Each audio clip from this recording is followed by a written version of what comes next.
కులం కాటుకు నవ దంపతులు గట్టున పడ్డ చేపల్లా వెలువెల్లాడుతున్నారు. వాళ్లే కాదు, వాళ్ళ ఫ్యామిలీ కూడా కుల పెద్దల వలలో చిక్కి అల్లాడిపోతోంది. చివరికి బంధువులను కూడా వాళ్ళ ఇంటికి రానివ్వకుండా కట్టుబాట్ల కంచెను వేసి కాపలా కాస్తున్నారు. ఆదిలాబాద్ జిల్లాలో పెదరాయుళ్ల తీర్పుపై సాక్షి ప్రత్యేక కథనం.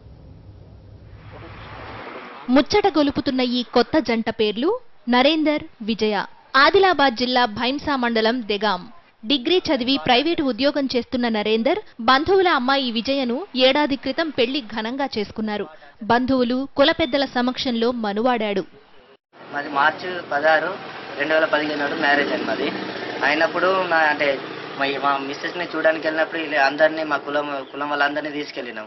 ఇల్లు చూడడానికి వచ్చిండ్రు, అన్ని వచ్చిండ్రు, వాళ్ళే కరా చేసిండ్రు.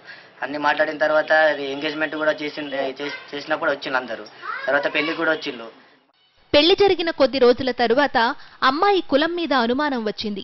పెళ్లి కూతురు తమకంటే తక్కువ కులం అంటూ కొత్త పంచాయతీని తెరమీదకు తెచ్చారు.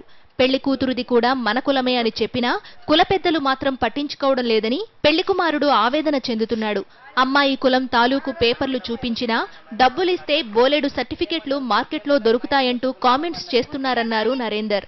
మళ్ళీ పెళ్ళైన 4 days నుంచి మాకు అమ్మాయి, నువ్వు చేసుకున్న అమ్మాయి మన కులం కాదు, మా ఎరకల కులం కాదని చెప్పేసి మాకు కుల బహిష్కరణ చేసిండు. అప్పటి నుంచి మేమేమన్నామంటే ఎందుకు మనకు కులం కాదని చెప్పేసి వాళ్ళ దగ్గర సర్టిఫికేట్స్ కూడా ఉన్నాయి.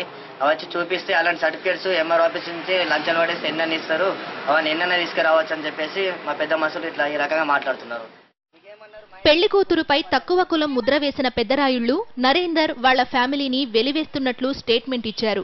పెళ్లి కుమారుడి ఫ్యామిలీతో ఎలాంటి సంబంధాలు కొనసాగించవద్దని తీర్పునిచ్చారు. వాళ్ళని ఎవరికి వాళ్ళ దగ్గర పోనిస్తలేరు, వాళ్ళకి మాట్లాడిస్తలేరు. వాళ్ళకి మాట్లాడినా వాళ్ళు మా ఇంటికి వచ్చినా వాళ్ళకి 50,000 దండుకు పెడతామంటున్నారు. వాళ్ళకు కూడా కుల బహిష్కరణ చేస్తున్నారు.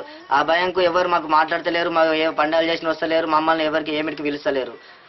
మాకు బాగా హింసిస్తున్నారు సార్. 1 year నుంచి మాకు ఇదే బాధ పెడుతున్నారు.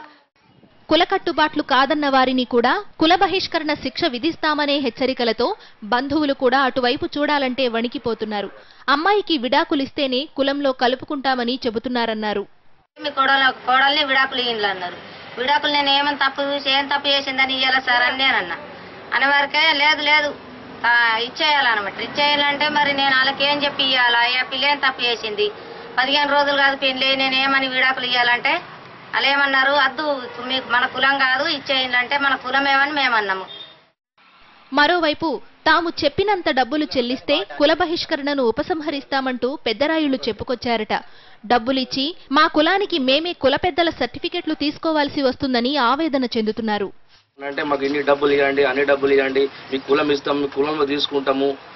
దాదాపు మళ్ళీ తీసుకున్న తర్వాత ఈ అమ్మాయి ఒక్కటి పోతే రావచ్చు అని వాళ్ళ బంధువులు కానీ వాళ్ళ అమ్మ నాన్న కానీ రావద్దు, మీరు పోవద్దు, మళ్ళీ ఇవన్నీ కండిషన్లు పెట్టుకుంటే చాలా ఇబ్బందులకు గురి చేస్తున్నారు. ఈ పెద్దరాయుళ్ల కులగోల ఎక్కడో కాదు, సాక్షాత్తు ఎమ్మెల్యే విఠల్ రెడ్డి స్వగ్రామంలో జరగటం విశేషం. ఇప్పటికైనా తమ బతుకులు తమను బతకనివ్వాలని, లేదంటే కుల పెద్దల దాష్టికానికి తాము ఆత్మహత్య చేసుకోవాల్సి వస్తుందని నవదంపతులు కన్నీటి పర్యంతంతో వేడుకుంటున్నారు. సాక్షి న్యూస్, దెగాం, ఆదిలాబాద్ జిల్లా.